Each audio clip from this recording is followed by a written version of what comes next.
Olá, meus amores, tudo bem com vocês?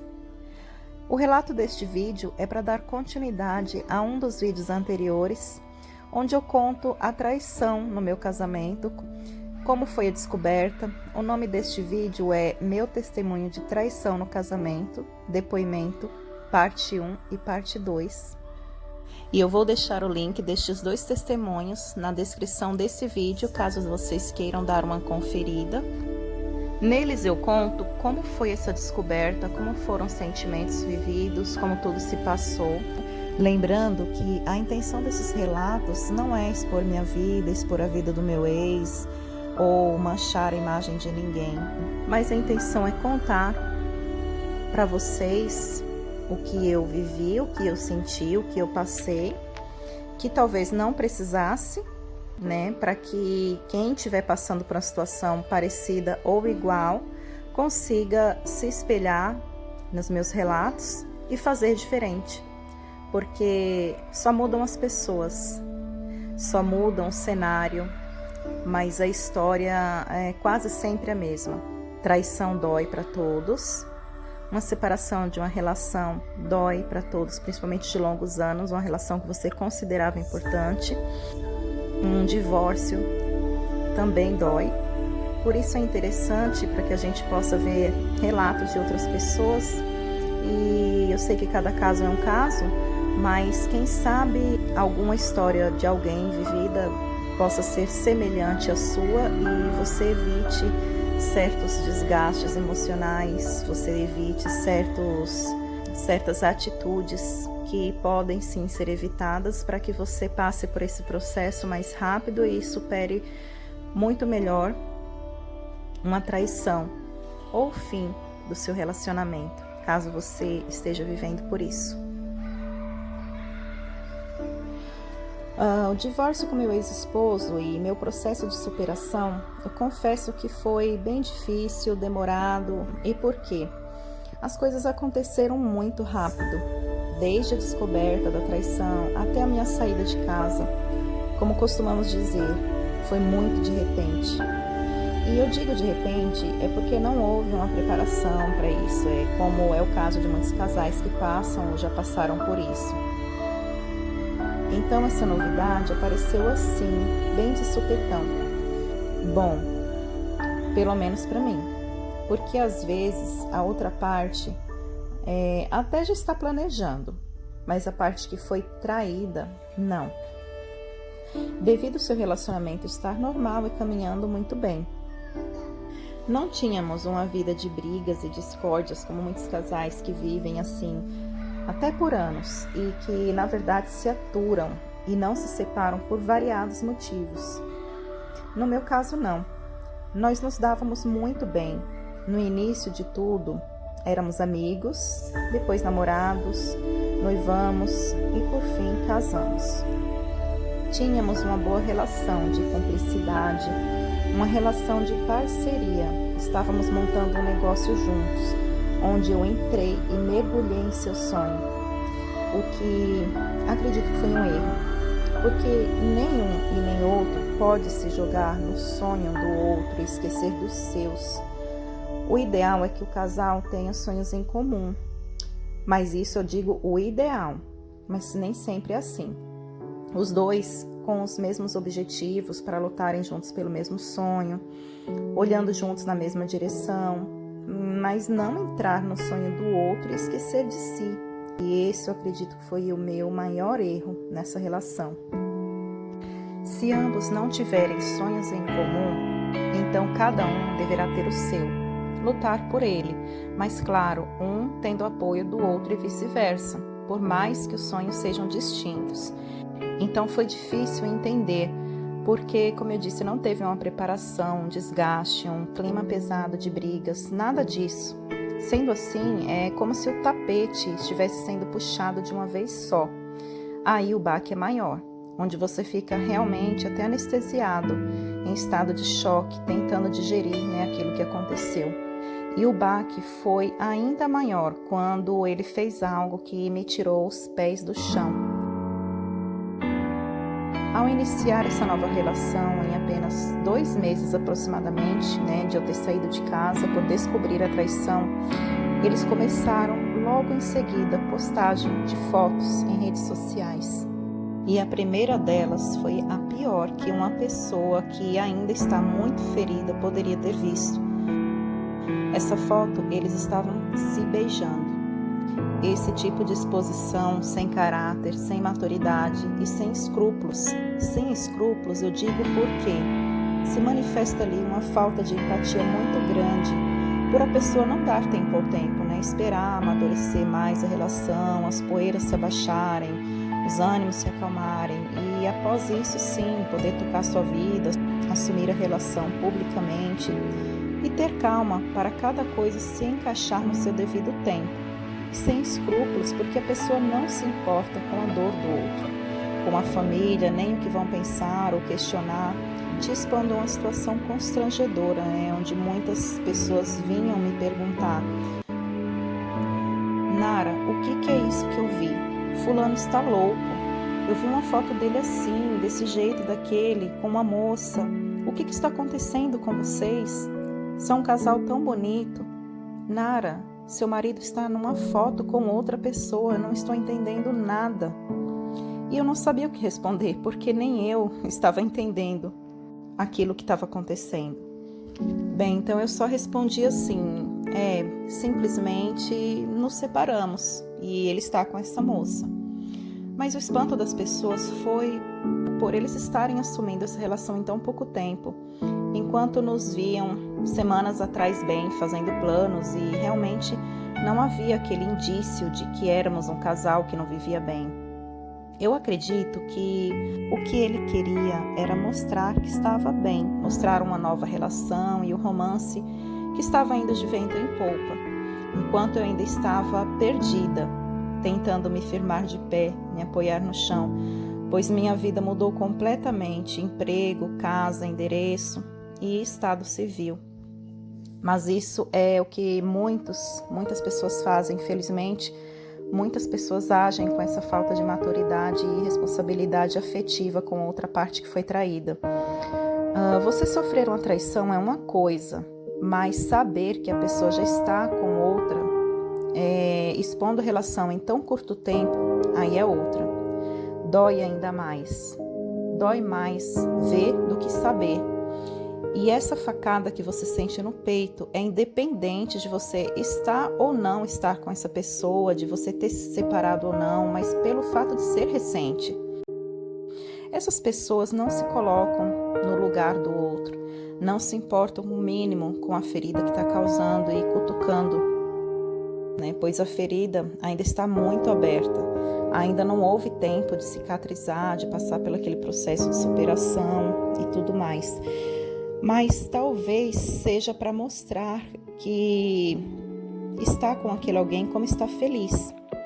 E isso é totalmente desnecessário, porque podemos ser felizes sem machucar o próximo, vivenciando nossas alegrias para nós mesmos, sem precisar expor, nem precisar esfregar na cara das pessoas, fazendo todos engolirem goela abaixo a sua nova vida, sua nova relação e por aí vai.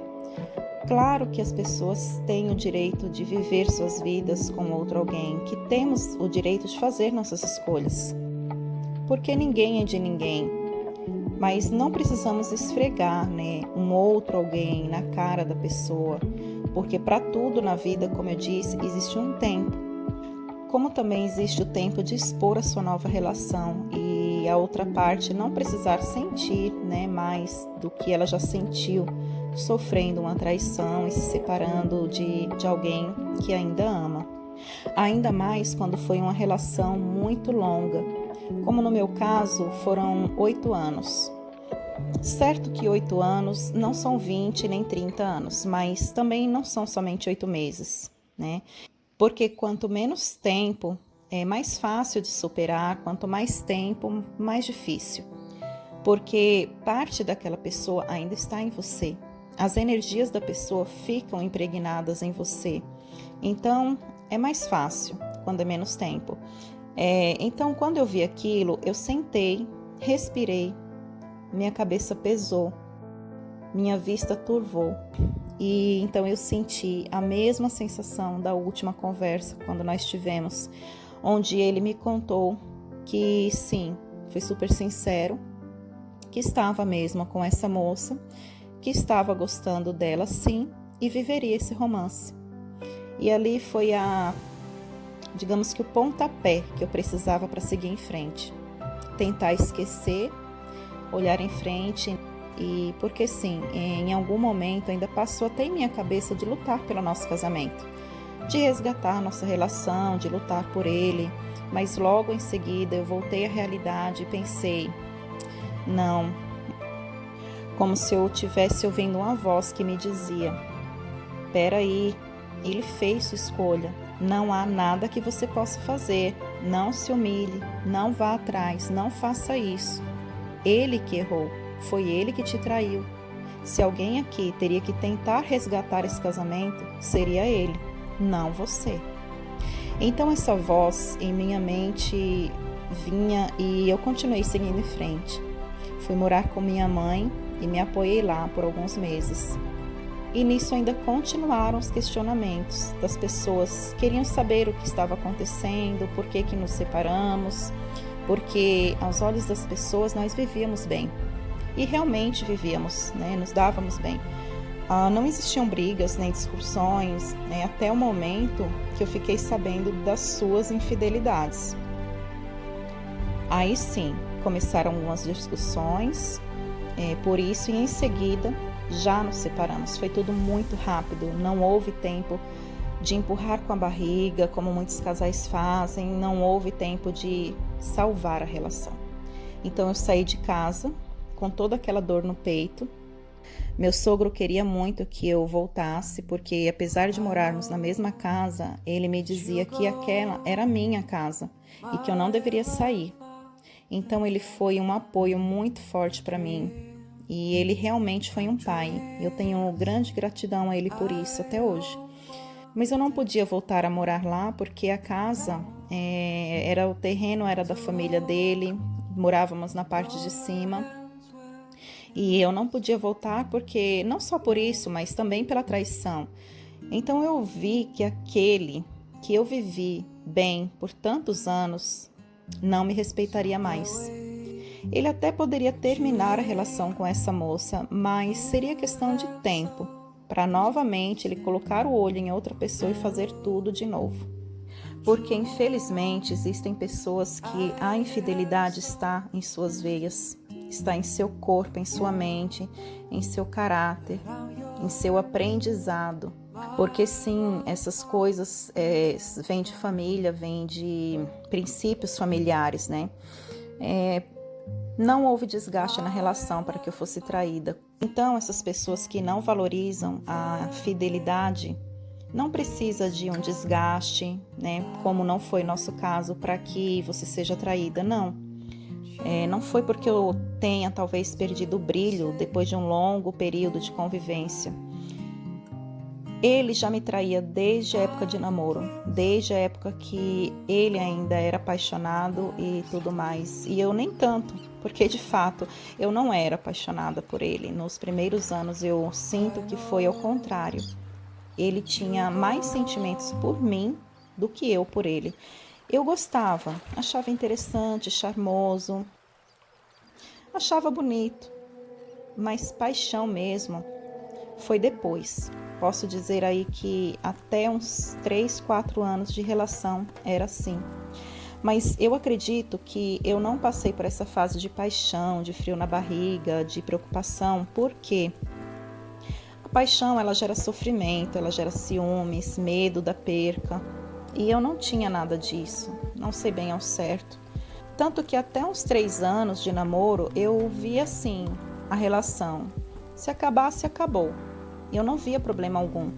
Acho que eu até preferia porque eu estava vivendo uma época em que eu tinha algumas amizades no local que eu trabalhava, estava um pouco iludida, encantada com a vida, queria sair, me divertir. Na época gosto ainda de dançar, então eu gostava muito de sair para dançar.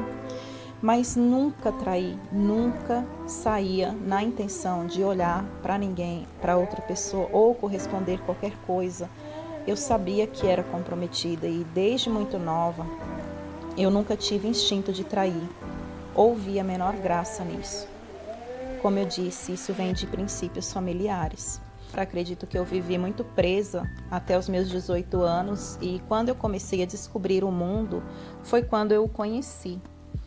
E uma relação séria para mim talvez não fosse naquele momento. Tanto era assim que eu mesma cheguei a encerrar a relação por volta de umas 2 vezes. E fiquei muito bem.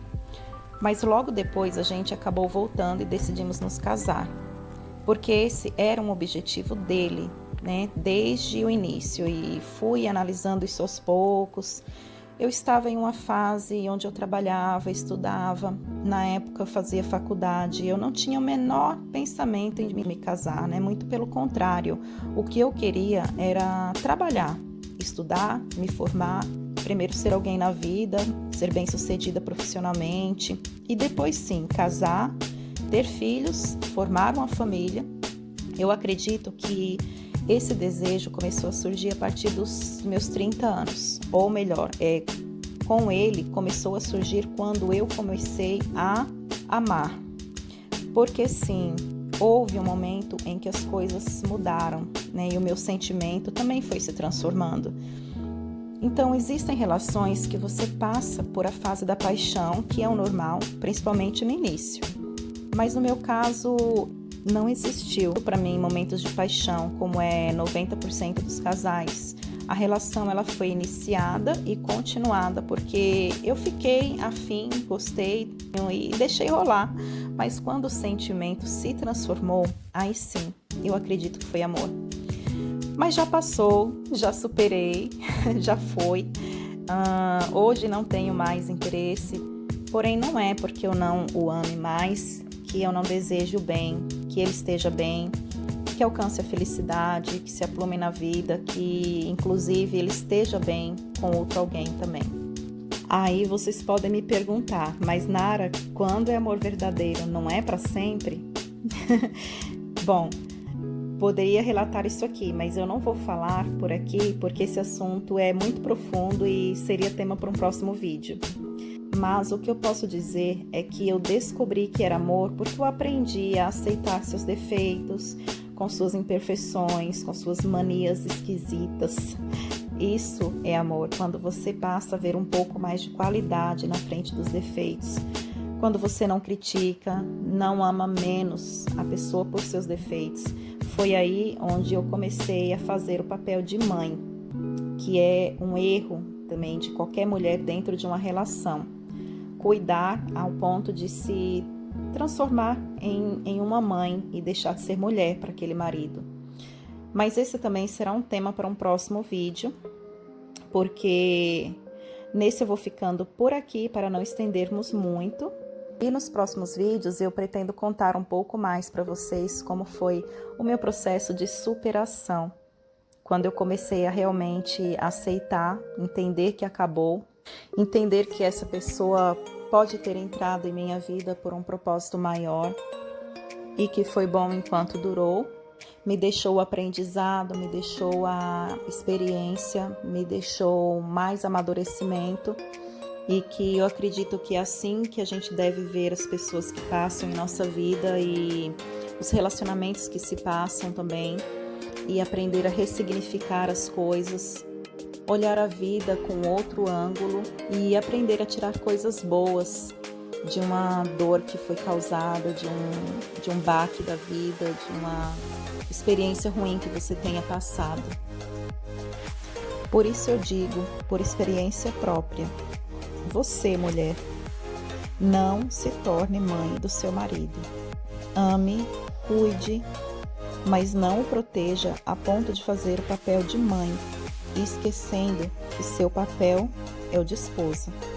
Você, homem, também não seja um pai para sua esposa.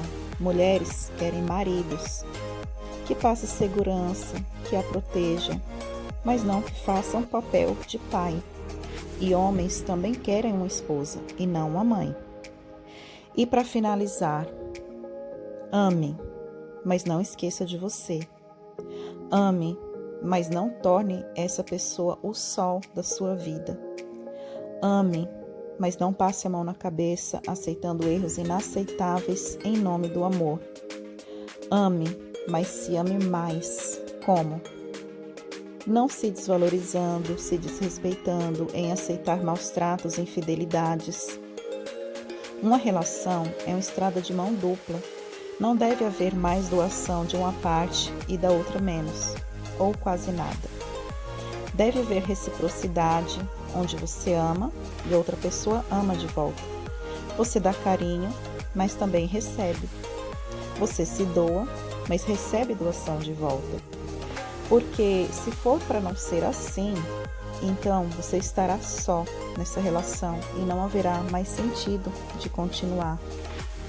Prefira deixar essa pessoa e ser feliz sozinho ou sozinha.